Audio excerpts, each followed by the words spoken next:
अच्छा जी, अस्सलाम वालेकुम। इसमें वीडियो में हमने पढ़ना है properties of real number. Real number ऐसा नंबर होता है जो रैशनल और इरैशनल दोनों का ऐसा सेट होता है जिसमें रैशनल और इरैशनल दोनों पाए जाते हैं। और इसके हम प्रॉपर्टीज़ की बात करें तो एडिशन के लिहाज से इसकी फर्स्ट प्रॉपर्टी है closure law, second property associative, third additive, fourth additive inverse है और फिफ्थ कम्यूटेटिव लॉ। पहली प्रॉपर्टी क्लियर लॉ है ऑफ एडिशन है। इसमें ये होता है कि A plus B equals to B plus A. जैसे मिसाल के तौर पर 3 + 4 इक्वल्स टू 4 + 3 करें तो दोनों का आंसर 7 आता है। कोई भी फ़र्क नहीं आया, left hand side right hand side के भी इक्वल होगी और प्रॉपर्टी भी हमारे सेटिस्फाई कर गई है। और एसोसिएटिव होते हैं जिसमें हम 3 नंबर का प्लस करते हैं, जैसे कि 2 + 3 + 4 इक्वल्स टू 2 + 3 + 4। इन दोनों को हम पहले कर लें या इन दोनों को 2 + 3 3 + 4 7 + 2 9 इक्वल्स टू 2 + 3 5 + 4 9 9 9 के इक्वल आ जाता है।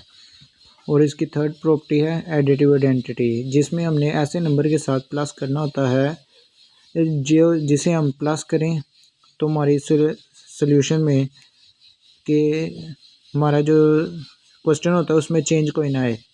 अब वो कौन सा नंबर है? ज़ीरो। ज़ीरो के अलावा हम कोई और को भी ऐड करें, कोई डिजिट को भी ऐड करें ना, वो चेंज ले आता है हमारे क्वेश्चन में। ज़ीरो ऐसा वाहिद है जो नहीं चेंज लेके आता। ए + 0 इक्वल्स टू 0 + ए, ये दोनों को हम प्लस करें तो यही आता है। ये इसकी थर्ड प्रॉपर्टी है एडिटिव आइडेंटिटी। फोर्थ है एडिटिव इन्वर्स। इससे हमने ऐसा नंबर हमने प्लस करना होता है जिसे प्लस करने के बाद हमारा आंसर ज़ीरो है। जैसे ये देखें, ए -a हमारे पास इसका एडिटिव इन्वर्स है। जो वैल्यू होती है उसका नेगेटिव वैल्यू को ही हम करेंगे तो आंसर हमारा ज़ीरो आएगा। a - 0 इक्वल्स टू 0, तो ये कैंसिल हो जाएगा, 0 इक्वल्स टू 0 आ जाता है। फिफ्थ प्रॉपर्टी है कम्यूटेटिव लॉ फॉर एडिशन। इसमें हमारे पास a + b ये इक्वल होता है b + a के। ये भी सेम ही क्लियर लॉ जैसी प्रॉपर्टी है जो हमने ऊपर डिस्कस की थी, वो भी सेम ही है, इसके साथ ही है। और एडिशन के लिहाज से हो गया है, तो अब हम मल्टीप्लिकेशन के लिहाज से करेंगे। क्लियर लॉ इसकी भी वही है, closure law of multiplication, associative property, multiplicative identity, multiplicative inverse और कम्यूटेटिव लॉ ऑफ मल्टीप्लिकेशन। अब हमारे पास क्लियर लॉ ऑफ मल्टीप्लिकेशन होती है कि a × b equals to b × a। ये प्रॉपर्टी क्लियर लॉ है।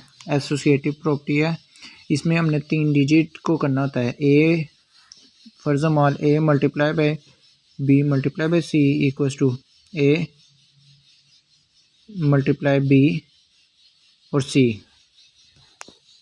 ये मैं नहीं तो क्रॉस गलती हो गई है, मगर ये आपने पेपर में नहीं करनी है। आपने जब भी करना है, ये क्वेश्चन इस तरह रॉन्ग कर देता है एग्जामिनर, आपने ऐसे नहीं करना। a b, अब ये देखें, इन दोनों को मल्टीप्लाई करके इसके साथ मल्टीप्लाई करें, आंसर सेम आएगा। इन दोनों को करके इसके साथ करें, सेम आएगा। मिसाल के तौर पे 2 3 × 4 इक्वल्स टू 3 2 × 3 4। ये 2 3 4 ज़ा 12, 3 2 ज़ा 6 और ये 4, 12 2 ज़ा 24, 6 4 ज़ा 24। देखा इक्वल हो गया, सेटिस्फाई कर गया कंडीशन। और इसकी थर्ड प्रॉपर्टी है मल्टीप्लिकेटिव आइडेंटिटी। इसमें हमारे पास वही एडिटिव आइडेंटिटी के साथ वजह वही है कि हमने वो वैल्यू ऐड करनी होती है जिससे हमारे क्वेश्चन में कोई फ़र्क ना पड़े, सोल्यूशन में कोई स्टेटमेंट में कोई चेंज ना आए हमारे पास। जैसे मिसाल के तौर पे ए, अगर हम ए को मल्टीप्लाई 0 करते हैं तो हमारे पास 0 आ जाता है, तो 0 सोल्यूशन से ये नहीं सेटिस्फाई कर रहा स्टेटमेंट से। इसकी वजह अगर हम ए को मल्टीप्लाई करें 1 के साथ तो ये इक्वल हो जाता है ए के, ये सोल्यूशन सेटिस्फाई करता है। मल्टीप्लिकेटिव आइडेंटिटी इसकी कौन सी होती है?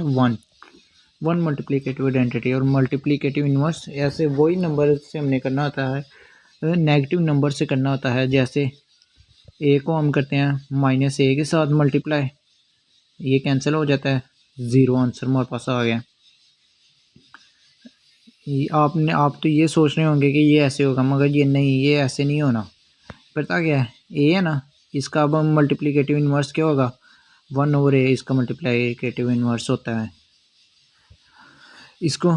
और फिफ्थ प्रॉपर्टी है कॉम्यूटेटिव लॉ ऑफ मल्टीप्लिकेटिव, ये वही है A B equals to B A, 3 4 equals to 4 3, 3 4 equals to 4 multiply by 3, दोनों का आंसर 12। ये प्रॉपर्टी है मल्टीप्लिकेटिव।